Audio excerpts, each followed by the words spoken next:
How to gérer sa fansheet. C'est bien le titre que vous avez vu. Aujourd'hui, je fais bientôt ma rentrée. Là, on est le 10. Je fais ma rentrée dans une semaine à peu près.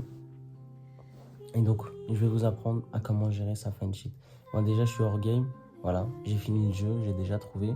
Mais je sais que j'étais dans ces trucs-là il n'y a pas longtemps. Donc, je vais vous apprendre à comment gérer sa fansheet. Parce que je sais qu'on peut parfois être en détresse et qu'on a besoin d'un sauveur. Alors, c'est facile. Franchement, ça se passe en quelques étapes. Il y a à peu près 4-5 étapes. La première étape, les gars, c'est très simple. La première étape, c'est de s'asseoir derrière elle dans la classe. Imaginons qu'elle s'assoit tout devant. Vous devez vous asseoir un peu derrière, donc vers le milieu de la classe. Imaginons qu'elle s'assoit vers le milieu de la classe. Asseyez-vous tout derrière. Et si elle s'assoit tout derrière dans la classe, bon, j'avoue, elle fait chier, mais essayez de vous asseoir genre vers à l'extrême gauche ou alors à l'extrême droite. L'extrême gauche, c'est peut-être mieux que l'extrême droite, en vrai, je sais pas. Mais bref. Donc, vous devez être assis un peu derrière elle. Pourquoi? Pour plusieurs raisons. La première, c'est que déjà, vous avez un visu sur elle, alors qu'elle, elle n'en a pas.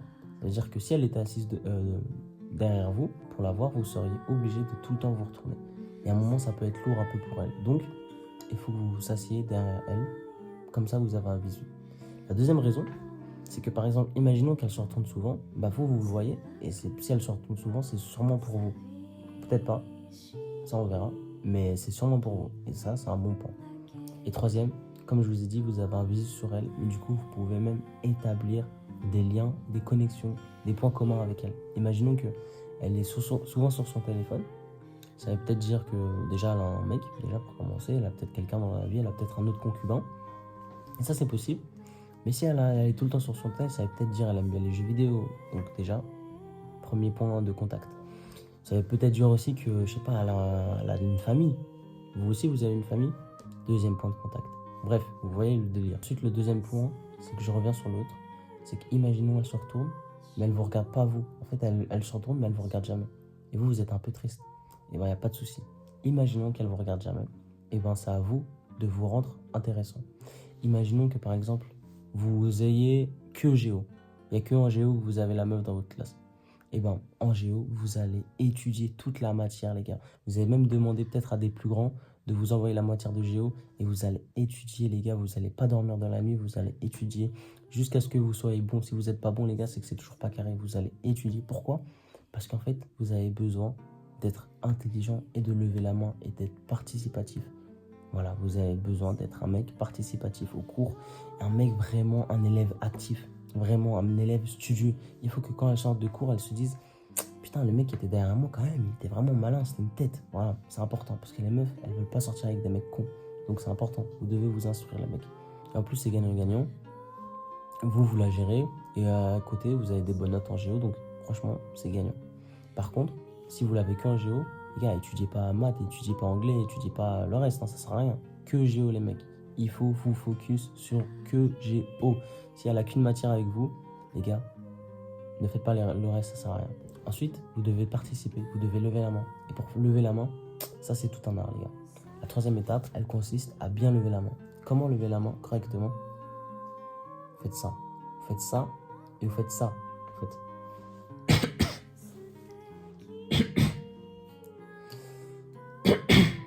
Voilà, vous faites pas ça. Ceux qui font ça là, en 2025 les gars, c'est flop. Vous allez gérer aucune fansheet les mecs, vous allez gérer personne. Elles vont tous avoir le hic. Elles vont se dire, oh, c'est qui ce mec qui lève le doigt là? Vraiment, il faut pas faire ça. À la limite, levez la main. Vous pouvez faire ça, genre. Ça passe.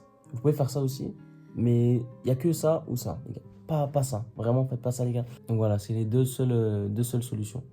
Ensuite, quand vous avez attiré son attention, c'est-à-dire que là, elle vous remarque déjà, elle peut déjà mettre un nom sur votre visage. Un jour, comme ça, vous venez et vous trouvez un petit truc à dire, genre, par exemple, elle sent bon. Vous dites, ouais, putain, tu sens un peu comme ma soeur et tout. C'est quoi ton parfum? Nanana. Si vous n'avez pas de soeur, les gars, c'est pas grave. Inventez, vous dites votre mère, vous dites n'importe qui, vous dites ma cousine. C'est pas grave. Même inventer une soeur, c'est pas grave. C'est important de lui parler uniquement en classe d'abord pour commencer. Parce que si vous lui parlez pendant genre la pause et tout, déjà vous lui prenez du temps parce que elle vous connaît pas trop. Et en plus ça peut être intrusif parce que souvent elle est avec ses amis tout ça, donc il faut le faire en classe les gars. En classe, c'est important. Désolé, les profs, ils seront pas contents, mais vous le faites en classe. Genre, dès qu'elle arrive dans la classe, dès que vous allez vous asseoir, hop, tu fais ça. Ou alors quand tu sors et tout. Voilà, c'est le meilleur moyen. Ensuite, elle va commencer à parloter un peu avec toi et tout. Toi, tu t'en fous en vrai de la réponse, hein. Mais que juste comme ça, tu as déjà un premier point de contact. Et après, tu fais ça peut-être plusieurs jours, tu vois. Tu lui demandes pas tout le temps le parfum, mais tu lui dis un autre truc, genre, ah ouais, j'aime bien la paire et tout, nanana. Et ensuite, quand vous avez bien échangé, tout ça, un jour, tu lui dis, ouais, tu fais quoi ce midi, tout ça? Elle va dire, bah rien, je vais juste manger à la cantine et toi? Et ben là, vous avez tout gagné. Vous dites, ah ouais, tu vas à la cantine? Putain, moi aussi, je voulais manger à la cantine, tout ça. Bah viens, on mange ensemble. Normalement, aucune raison de dire non, la meuf. Donc, vous allez la voir et vous allez manger à la cantine, les gars. Donc, vous commencez à manger, tout ça, et vous commencez à parler, tout ça. Ça c'est un peu de la tchatch, les gars. Je peux pas vous l'apprendre. C'est soit vous l'avez pas. Et si vous l'avez pas de fan shit, les gars. Donc, voilà. Ayez un peu de tchatch. Et une fois que c'est fait, les gars, en fait, là, vous avez déjà fait le plus dur. Un jour, vous lui demandez, genre, son Insta, son Discord, son Gmail, les gars. Vous demandez n'importe quel type de contact. Et ensuite, vous programmez une petite sortie, un petit date, mais vous devez pas dire que c'est un date. Ça, c'est important. Vous dites, ouais, ça dirait qu'on se capte un jour, dans la ville, tout ça. Vous la captez dans la ville. Elle s'est pas dit que c'est un date. Si vous dites que c'est un date, ça peut aussi paraître trop intrusif déjà pour commencer. Donc dites-lui juste, ouais, ça te dirait qu'on se capte et tout, nanana. C'est important. Ensuite, vous faites un petit truc carré, les gars. Vous n'allez pas trop dans un restaurant de luxe et tout, mais vous allez dans un, genre, un petit snack, tout ça. Même juste vous marchez, juste vous captez, genre, en mode bien, tu vois. Et vous dites qu'elle vous plaît. C'est important. Parce que si vous ne lui dites pas, bah, parfois elle peut pas le comprendre et en fait elle sait pas où elle est. Donc vous êtes obligé de lui faire comprendre, les gars. Et une fois que vous avez fait ça, les gars, bah en fait vous avez fini. En fait vous avez fini le jeu. Désolé, la lumière elle bug un peu. Il se passe quoi là? Ah, je sais pas pourquoi le PC fait ça. Bref, une fois que vous avez fait ça, en fait vous avez fait le plus dur, les gars. Après, c'est un peu que de la chat, c'est un peu du freestyle, les gars. Donc vraiment, moi je sais que j'ai donné cette technique à plusieurs de mes amis et j'ai un taux de 100% de win, un taux de 100% de réussite. Ça veut dire que vous, ça va être un 100% aussi. Donc je vais vous laisser essayer ça. Dites-moi si vous avez des bons retours. Normalement, vous avez des bons retours parce que c'est une technique Cruci certifiée. Donc c'est sûr que ça marche déjà. C'est sûr que ça marche. J'ai déjà trouvé ma fan sheet, comme je vous ai dit, mais les gars, c'est comme le vélo, hein, ça s'oublie pas. Ça veut dire, je vous donne un peu de mon savoir, je vous lègue un peu de mon savoir. Vous l'utilisez, et si vous l'utilisez, les gars, faites-le à bon escient, faites-le aussi avec modération, parce que c'est vraiment une technique ravageuse. C'est-à-dire que vous avez vraiment tout le monde à vos pieds après. Donc faites un peu attention quand même avec ces techniques, c'est important, les gars. C'est comme quand on fait du judo. Bah, le judo, c'est que dans le salon de judo. Si vous faites pas ça dehors, bah là c'est pareil. Vous faites que ça en classe, vous faites pas ça dehors, vous faites pas ça ailleurs, les gars, c'est important, c'est vraiment important, les gars. Bref, moi je vais vous laisser, je vais vous souhaiter une bonne soirée, une bonne rentrée, les mecs.